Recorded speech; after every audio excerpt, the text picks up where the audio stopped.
하나님께서 오늘 우리에게 주시는 말씀은 이사야서 1장 18절로부터 20절까지의 말씀입니다. 하나님께서 오늘 우리에게 주시는 말씀 이사야서 1장 18절로부터 20절까지의 말씀 함께 합독하시겠습니다. 여호와께서 말씀하시되 오라 우리가 서로 변론하자. 너희의 죄가 주홍 같을지라도 눈과 같이 희어질 것이요 진홍같이 붉을지라도 양털같이 희게 되리라. 너희가 즐겨 순종하면 땅의 아름다운 소산을 먹을 것이요 너희가 거절하여 배반하면 칼에 삼켜지리라. 여호와의 입의 말씀이니라. 아멘. 오늘 함께 아직도 셈하고 계십니까? 라는 제목으로 말씀 나누려고 합니다. 흔히들 기업을 말할 때 이윤을 추구하는 단체라고 말하고를 합니다.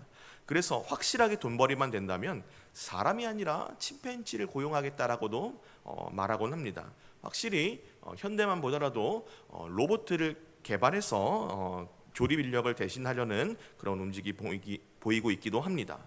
그만큼 기업에 있어서 더 많은 이유는 최고의 미덕이라고도 볼 수 있을 것입니다. 그리고 때때로 이런 최고의 미덕이 기업을 범죄의 길로 빠지게 하기도 합니다. 예를 들면 건축은 정교한 설계를 통해서 갖가지 상황의 건물이 견딜 수 있게끔 충분한 철근을 사용해서 짓는 것이 정답입니다. 그런데 안타깝게도 시공사들이 철근을 빼돌려서 기준에 턱없이 부족한 건물이 지어지는 상황이 다수 뉴스에 등장하고는 합니다. 또 대기업들이 중소기업이나 아니면 개인 사업자들의 아이디어와 기술들을 도둑질하는 사례도 이와 같은 사례입니다. 뉴스를 보면 대기업이 중소기업이나 이런 개인 사업자의 아이디어만 빼돌리거나 기술을 탈취하는 사례가 매우 빈번하게 보도되는 것을 볼 수 있습니다. 이들은 철저히 더 적은 비용으로 더 많은 이윤을 내기만 하면 된다는 셈법에 따라서 행동한 것입니다. 많은 사람들이 이런 일을 목격할 때 분노하고는 합니다. 왜냐하면 이들이 돈을 얻기 위해서 손에 피를 묻히는 길을 선택했기 때문입니다. 벌금을 좀 낸다고 하여도 전혀 상관없습니다. 왜냐하면 이미 천문학적인 이득을 본 뒤이기 때문에 벌금 좀 내고 끝내면 되기 때문입니다. 이렇게 사람의 생명보다 이윤을 선택하는 것에 우리는 분노하게 됩니다. 그런데 좀 아이러니한 것이 있습니다. 이렇게 분노하는 우리 역시도 하나님 앞에서는 똑같이 고발당하는 죄인이라는 것입니다. 이 사실은 과거 이스라엘 역시도 마찬가지였다고 합니다. 왜냐하면 오늘 우리가 함께 읽은 이사야서 본문 말씀이 오라 우리가 서로 변론하자라는 말씀으로 시작하고 있기 때문입니다. 변론이라 함은 재판에서 사용되는 단어입니다. 따라서 현재 이스라엘의 상황은 하나님 앞에서 그들의 죄를 고발당해서 재판이 진행되고 있는 상황이라는 것을 알 수 있습니다. 그러면 이스라엘이 무엇을 고발당한 것일까요? 4절은 이스라엘이 하나님을 배반하였다라고, 또 그분의 이름을 만홀히 여겼다고, 멀리 떠났다고 말합니다. 심지어 2절에는 내가 자식을 양육하였거늘 그들이 나를 거역하였도다 라고 말하고 있습니다. 하나님께 있어서 이스라엘은 그냥 언약의 대상, 백성, 종 그런 존재가 아니라 자녀 삼아 보호하던 존재였다는 것을 말씀해 줍니다. 그런데 그런 그가 하나님을 대하여 만홀히 여기고 배반하였다라고 말하고 있는 것입니다. 누군가를 만홀히 여긴다는 건 그것을 그 대상을 우습게 알고 이용하고 조롱한다는 것을 말해줍니다. 속된 말로 호구 잡는다는 것이 바로 이것일 것입니다. 그러므로 이스라엘이 고발당한 사실 역시 단순히 그들이 우상 숭배했다는 사실을 넘어서는 것입니다. 물론 하나님께서 이스라엘 민족 전체를 지칭해서 말씀하시는 것이므로 남유다만을 말하는 것이 아니라 이스라엘 온 전체 북이스라엘의 우상 숭배 역시도 하나님께서 질책하시는 이유가 되시겠지만 분명하게도 이 하나님을 만홀히 여기는 죄악을 이해하기 위해서는 남유다 사람들이 하나님께 대하여 가지고 있었던 셈법을 살펴봐야 할 것입니다. 사실 남유다 사람들은 스스로는 우리 하나님 잘 믿고 있어 라고 생각하고 있었을 것입니다. 왜냐하면 그들은 월삭도 빼놓지 않고 있었고 정해진 절기도 따르고 있었습니다. 또 꼬박꼬박 하나님 앞에 많은 소와 양과 염소로 제사 드리고 있었습니다. 당연히 그들 스스로는 매우 뿌듯했을 것입니다.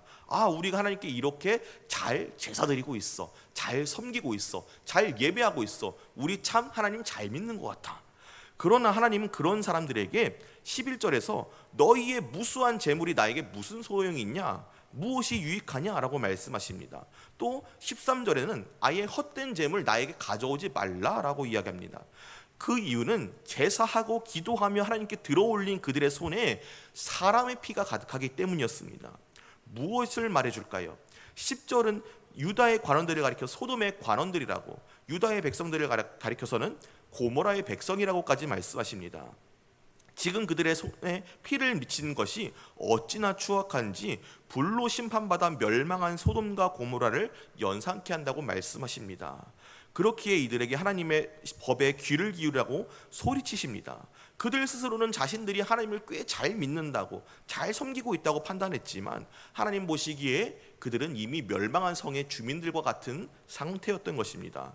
하나님이 이처럼 말씀하신 이유는 이들이 약하고 보호받아야 할 사람들을 착취하고 학대하였기 때문입니다. 그리고 이들은 학대받은 자들의 피로 물든 손으로 하나님께 제사를 올려드리면서도 자신들이 하나님을 잘 섬기고 있노라고 스스로 평가하고 있었던 것입니다.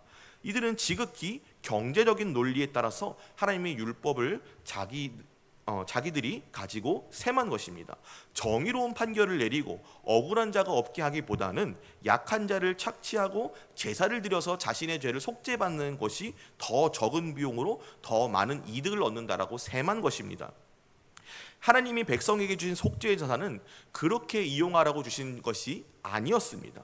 하나님의 백성으로 살면서 계명에 따라 살기 위하여서 계속해서 몸부림치다가 인간적인 연약함으로 죄를 짓게 되면 제사를 지내고 그것으로 말미암아 회개하고 하나님께 다시 돌아오라, 다시 계명에 맞게 살기 위하여 노력하라, 그렇게 하나님께서 용서받기 위한 수단으로서 주어주신 것이지, 그것을 내가 내 마음대로 막 살고 다른 사람에게 해를 끼치고 죄를 짓고 살다가 소 한 마리 잡고 양 한 마리 잡고 염소 한 마리 잡아서 그 피로 내 죄가 용서받았다라고 위안 삼으라고 주신 것이 아니라는 것입니다. 그러나 유다 사람들은 하나님이 은혜로 돌이키기 위해 주신 이 제사를 사람의 돈벌이 수단으로 사용했습니다. 그러나 하나님께서는 이것을 은혜로 주신 것이지 정말로 죄를 속죄할 수 있는 힘이 소와 양과 염소의 피에 있기 때문에 주신 것이 아니었습니다. 사람의 죄는 사람의 목숨으로만 치를 수 있는 것입니다. 그러므로 14절은 너희의 월삭과 정한 절기를 싫어하나니 내게 무거운 짐이라라고 말씀하십니다. 이는 백성의 이중적이고 패역한 태도가 그만큼 하나님 보시기에 가증하였다는 것을 말씀해 줍니다. 그렇기 때문에 하나님께서는 하늘과 땅을 증인으로 내세워서 이스라엘의 언약 파기 행태를 고발하고 계신 것입니다. 그리고 이 말씀은 우리에게 신명기 32장에서 말씀하셨던 그 재판의 광경을 떠올리게 합니다. 하나님께서는 미리 모세의 입을 통하여서 말씀하셨습니다. 지금 이스라엘의 상황이 정확하게 동일하게 일어날 것이라고. 그러니까 너희 자녀들에게 가르치고 노래로 만들어가지고 후대에까지 흘려보내라고, 계속해서 배우게 하라고, 언젠가 너희가 나에게 이러한 것으로 질책받을 것이라고 말씀해 주셨습니다. 모든 것을 아시는 하나님은 그럼에도 불구하고 그 백성들 버리지 않으시고 끝까지 붙들고 약속한 가나안 땅을 주시고 먹이고 입히셔서 지금 이 순간까지 보호해 주셨습니다. 그리고 이제 하나님께서는 이스라엘 백성에게 다시 돌이켜 하나님께 돌아오라, 회개하라, 언약 백성답게 살으라라고 촉구하고 계십니다. 이는 하나님의 계산과 사람의 계산이 다르기 때문입니다.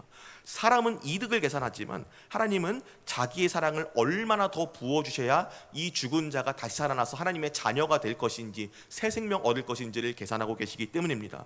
하나님은 사랑의 음성으로 아직도 정신 차리고 하나님을 만우리 여기는 이스라엘에게 탄식하십니다. 너희가 어찌하여 매를 더 맞으려고 패역을 거듭하느냐.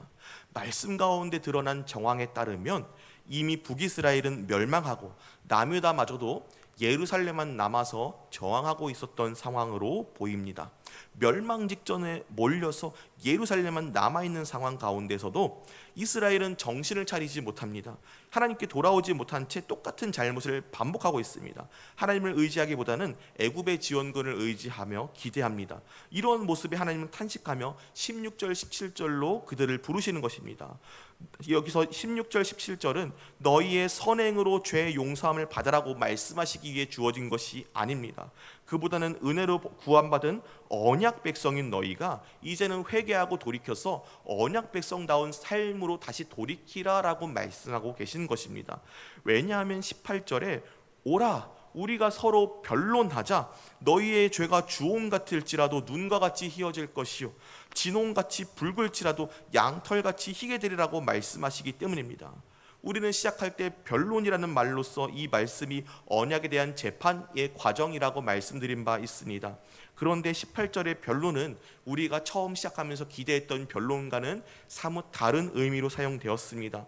일반적인 재판 과정에서 변론은 잘잘못을 가리는 시시비비를 말합니다. 그러나 이미 현 유다의 상황은 이미 죄가 확정되었습니다. 그들은 이제 하나님께서 아수를 이용하여 치신 상황에서 벌을 받고 있는 상황입니다. 그러므로 여기서 변론의 성격과 역할이 달라집니다. 지금 하나님의 오라라는 초청은 잘잘못을 가리자는 말이 아닙니다. 16절 17절에 회개하라고 말씀하신 것 같이 이제 회개한 너희가 나와 함께 나와서 무엇이 옳은가 결정하고 다시 똑같은 잘못을 저지르지 않게 해서 결정하자. 옳게 행동하는 방법을 바로잡아서 결정하자라고 언약의 회복으로서 초청하고 있는 것입니다. 사랑하는 성도 여러분, 오늘 이사야서 1장 말씀은 우리가 하나님을 믿는 것이 어떤 계산만으로 이루어지지 않는다는 것을 다시 한번 말씀하십니다.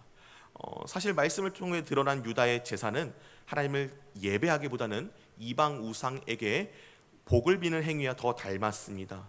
이방 사람들이 우상에게 제사를 제공하여 복을 요구했던 것처럼 유다 역시도 하나님께 드리는 제사 규범을 제사를 드려 자신의 죄와 벌을 면하게 하는 우상 숭배의 일종처럼 여긴 것입니다.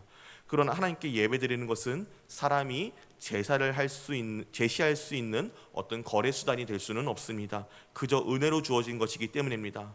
우리가 다 동의하듯이 사람의 죄의 용서는 소와 양과 염소의 피로 치를 수 있는 것이 아닙니다. 사람의 죄는 사람의 목숨값으로만 치를 수 있습니다. 그럼에도 하나님이 제사법을 주신 것은 은혜로 그가 지은 죄를 참아주시겠다는 약속으로 주신 것입니다. 그러나 유다는 이를 오해하였고 지극히 경제적인 논리에 따라서 셈법 안에 하나님 역시도 가두고 판단하려고 했던 것입니다. 만홀히 여긴 것입니다. 이것이 과연 유다만의 문제입니까? 아닙니다. 오늘 우리가 여기 앉아 있으면서도 우리 마음 가운데 가지고 있는 오해와 삶의 잘못된 태도로 인해서 우리 역시도 똑같은 죄인임을 말씀은 말하고 계십니다. 우리는 그저 교회 안에 소금과 빛일 때가 너무나도 많습니다. 교회 안에서는 누구나 신실하고 친절하고 소금처럼 빛처럼 행동하지만 막상 세상에 나가서는 맛을 잃고 빛을 가리고 살 때가 너무나도 많습니다. 도리어 세상이 예수 믿는 사람들의 삶을 비판합니다. 예수가 너희를 그렇게 가리키더냐? 이 말을 뼈아프게 들으셔야 합니다. 왜냐하면 우리도 모르게 과거 유다의 제사가 그러하듯이 우리의 주일의 예배와 교회 안에서의 봉사를 대가로 일상의 무너진 삶을 정당화하며 살려고 하기 때문입니다. 하나님은 우리 죄를 속하기 위해서 자기 아들을 내어주셨습니다. 우리 모든 가치 없는 자들을 위해서 창조주이신 성자 하나님께서 자기 목숨을 내어주셨습니다. 수치와 모욕을 겪으시고 십자가에 달려 죽으셨습니다. 이것은 값이 맞지 않는 일이었습니다. 우리 모든 죄의 저주를 그저 피조물에 불과한 우리 모두를 위하여서 창조주께서 십자가를 지시고 저주를 감당하셔야 할 이유가 어디 있습니까? 도무지 값이 맞지 않습니다. 그러나 하나님 그렇게 하셨습니다. 많은 죽은 자를 살리고 새 생명을 주어서 자녀 삼기 위하심입니다. 이것이 하나님의 사랑의 계산법입니다. 우리가 우리의 것이 아닌 것을 가지고 있다고 착각해서 예배를 거래 수단으로 삼고 이득을 계산할 때 하나님은 얼마나 더 많은 생명을, 사랑을 더 퍼부어 주어야 내 자녀들이 새 생명을 얻을까, 그들이 내 자녀가 될까 계속해서 사랑으로 계산하고 계십니다. 우리가 하나님 닮은 사람 되기를 소망합니다. 오늘 눈앞에 바로 보이는 작은 이득에 휘말려서 성도로서의 삶을 잃는 것에서 이제는 벗어나시길 소망합니다. 하나님을 온전히 신뢰함으로 이제 우리가 그분의 뜻에 우리의 삶을 온전히 맡겨드리는 삶이 되길 원합니다. 하나님이 우리를 참 사랑하심으로 자신의 전부를 내어주신 것처럼 우리도 하나님을 참 사랑하여 우리의 전부를 내어드릴 수 있기를 소망합니다. 자신의 전부를 주신 그 사랑의 계산 방법을 따라서 우리 역시도 내 자신을 내어드리고 하나님이 원하시는 대로 내 이웃을 사랑하고 내 이웃에게 하나님의 영광의 빛을 비추어 드리는 그런 삶을, 세상을 썩어지지 않게 하는 소금의 짠맛을 내는 삶을 살아드리기를 소망합니다. 우리 역시 하나님을 기쁘시게 하여 참된 복락을 누리는 성도가 되기를 소망합니다. 그리하여서 하나님이 약속하신 땅의 아름다운 소산을 먹는 저와 모든 주의 백성들 되시기를 간절히 소망하고 축복합니다. 기도하겠습니다.